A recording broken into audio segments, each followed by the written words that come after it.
Hello again, guys. This is XB here, and I'm making this video, second video of the day. I have these spells where I don't make videos for weeks, usually because I have a ton of work or family commitments, and then I make a bunch in big bunches. So this is one of those times where I'm gonna be pumping out a whole bunch of videos probably in the next couple weeks. So lucky you guys. In fact, the video for Star Wars, the what is it called? Rise of Skywalker now or end of I don't even know. I don't really care that much, to be honest. I'm just glad it's going to be over with finally. But anyway, I'm going to make one for that. Probably record it in my car like I did for Midway. And that will be Thursday. I'm going to the 5 o'clock showing, but I live in Pacific time zones. So for those of you who are Eastern time zone and you want to know immediately after the movie premieres how it is, you're just going to have to wait or watch someone else's channel. But I appreciate it if you watch mine, that's for sure. Anyway, so we're going to talk about EA today. And back in January 2019, I released a video called Is EA Going Down in Flames? And I expressed my opinion in that video that if EA didn't release a game that was essentially a apology, air quotes, that they would suffer. Their stock prices would hurt more than they already have in the past, previous failures, and it could be something that they don't truly recover from. So against all odds, EA, I'm almost afraid to say it because I might jinx the whole thing, but EA actually released a good freaking game. Like a really good game. Jedi Fallen Order is fantastic. So let's talk about, before we get to that, let's talk about EA sales. Now, did they make money from this game is the first question, or was it a great game? Was it a terrible money sink? Let's investigate. According to an article on King Gamer, which believe this is right here, I've got pulled up here. It says, let's see here, Jedi Fallen Order has enjoyed both commercial and critical success since its last launch. Blah, blah, blah, blah, blah. What does this teach them about releasing an honest product? We're going to scroll down to a specific bit of information. Here we go. An EA rep recently made sure to waste no time letting us know Jedi Fallen Order would become EA's fastest ever selling PC title. In its first 2 weeks on the shelves, this was done back on December 6th now, so we're coming up on a little over 11 days from the release of this. But anyway, in its first 2 weeks on the shelves, 89,000 physical copies were sold. While we don't have specific numbers for digital sales, EA has also told us that it enjoyed the fastest selling digital release ever for a Star Wars game. That's one of the things that bugs me about digital is you don't really know how many sales they are because they don't need to tell you, and there's no way to really know. You can kind of get a little bit of information from Steam, which I'm going to go into. But anyway, very bold statement, but let's pull back a bit and put things in perspective. Jedi Fallen Order's release window sales were actually 33% less than those of Battlefront 2. Well, most releases have been underperformers for EA, but you have to also remember that Battlefront 2 it put a really bad taste in players' mouth. People hated it because of the microtransactions and the loot boxes and all that stupid, crappy, anti-consumer, anti-fan base stuff. So when I for one, when Jedi Fallen Order came out, I said, you know what? I'm going to wait. I'm not going to get this game on day one. I may not get it at all because EA can suck it. I don't like them. They suck. And who knows, maybe it'll be good. Turns out it was good, so then I went ahead and bought it. But like many other people, I waited. So I think that 33% can be accounted for a lot of tentative players who were hoping to get it, but were waiting to hear good or bad news on the game. All right, so so I have another article here. I'm going to pull it up. Let's see if I can do that on the fly. Bring that up to F. There we go. Jedi Fallen Order has EA's best digital launch for a Star Wars game, so it's a little bit more of the same. But according to this article, and no, I don't have ad blocker. As you can see, I have a ton of ads. I should be getting paid by these guys to have their ads pop up on this video. According to this article, it's the highest selling Star Wars game ever via digital downloads. Again, if we if we had that number, that'd be great, but we don't. But if we dig a little deeper, we can actually start to get somewhat more relevant numbers. If we hop onto Steam charts, which I will do right now, Steam charts is a pretty cool website that I have used often in the past for games like Luck Catchers to show that nobody plays them anymore. But anyway, at an all-time peak, we hit 46,513 concurrent players. That means that at one time, that many people were playing the game all at the same time. Now, considering one side of the globe is always in darkness and therefore mostly asleep, let's take a guess at double those numbers at peak time to nearly, let's just say 100,000 unique players on day one. Or week one, perhaps. And I can't speculate beyond that on how many people actually own the game on Steam, because just because 100,000 people played it in one day doesn't mean that 100,000 people own it. There could be 2 or 3, 4 times that many who actually own the game. I don't know. But it's safe to say this game had, I think, over 100,000 digital buyers, probably way more than that, actually, because Steam is just one platform. Okay, so let me see some of my other information here. You can see that the Steam rating, in fact, we'll go back to Steam here. I'll pull up my Steam. Let's get out of here.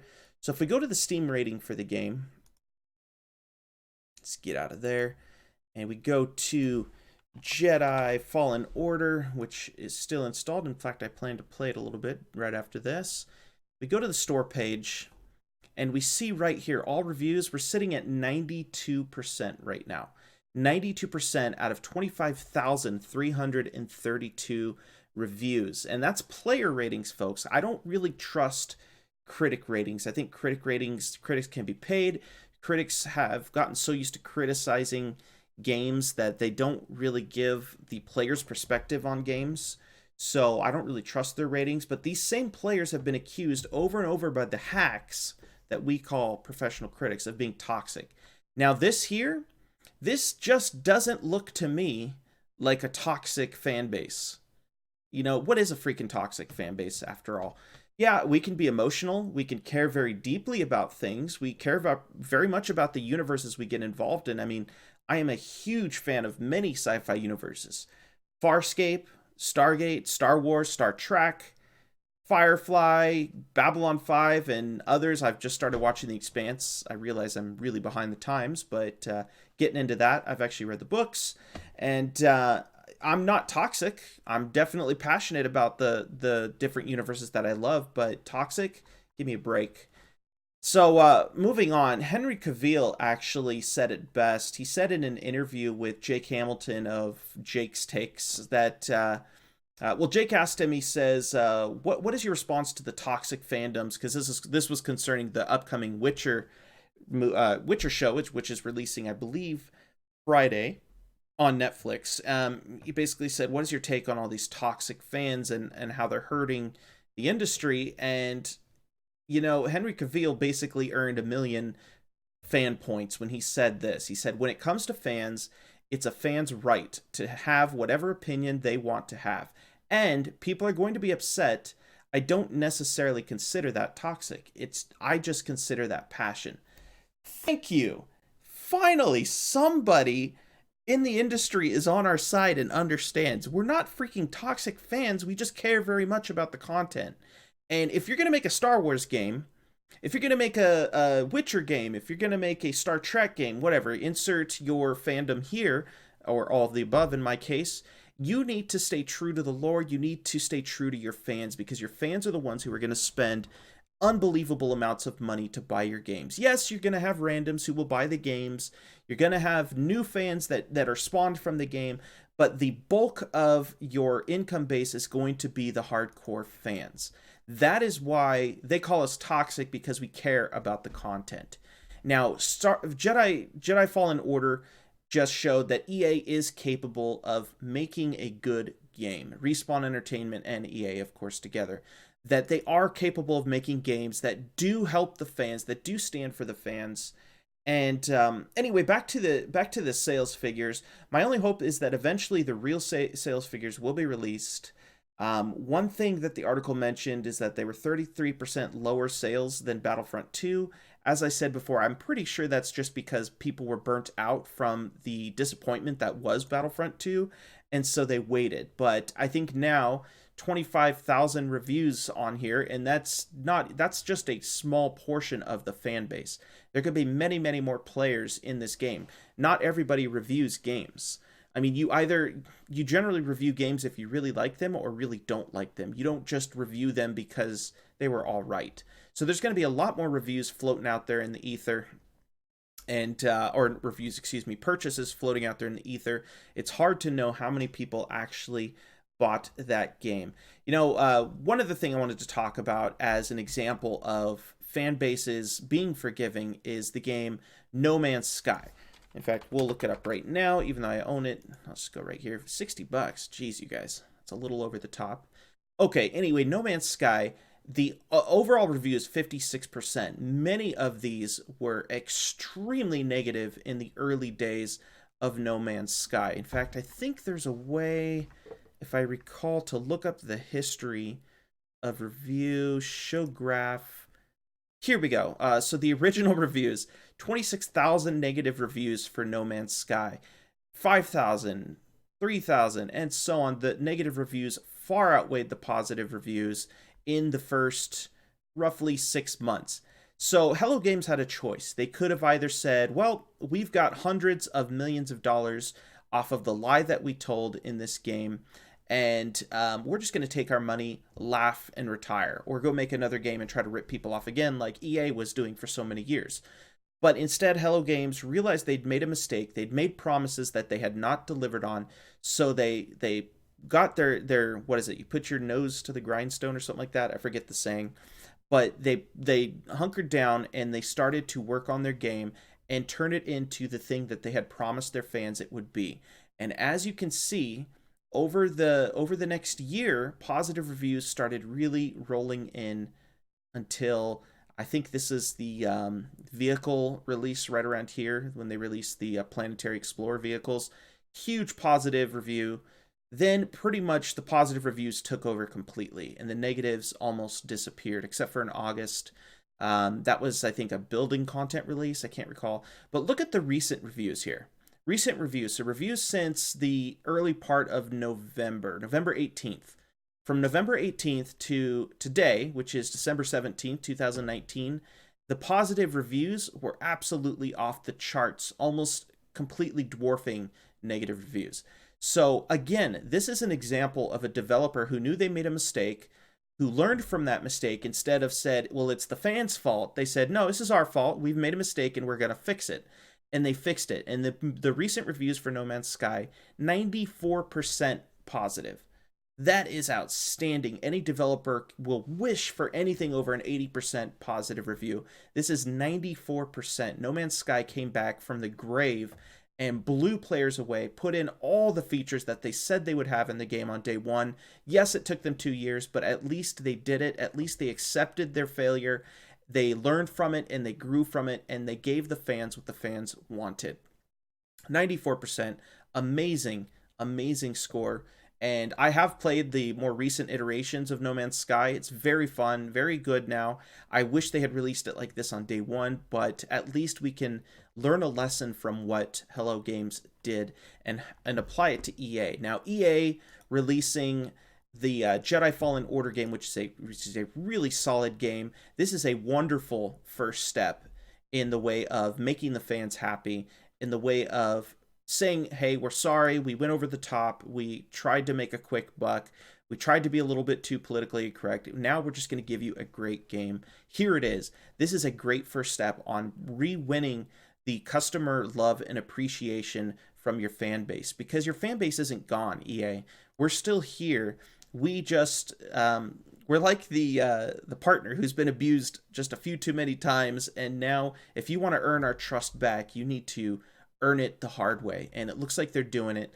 They did it on Jedi Fallen Order. I'm looking forward to the next game.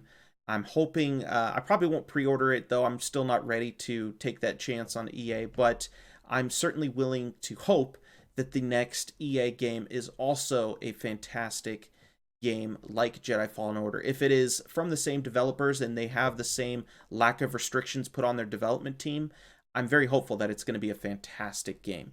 So, will EA make a lot of money from Jedi Fallen Order? Oh, yeah. Have they redeemed themselves in the eyes of fans? Not quite, but they are well on the way, and we're willing to stick with them. So, should they continue to value content over money? Obviously, the answer to that is yes. And that goes to all developers. I know you want to make money. Obviously, you're a business, you have to make money. If you're just making fan stuff and you're wasting money and you can't make any money, then the game fails anyway because your company goes out of business. We understand that you are a business in it for the cash, but there is a balance that can be made between fan service and making money. This is a perfect example of that, as is a game like No Man's Sky and others. And so here's to hoping that EA continues this new, turning over a new leaf, let's call it, and I'm really hopeful for their future. Anyway, guys, that's it for this video today. I have nothing else to say about EA. I'm really excited for their future, tentatively, of course. And I will see you guys on the next video. Thank you for subscribing. We're at 100 subscribers, which is super, tons of subscribers. I'm ready to make my millions of dollars in YouTube money.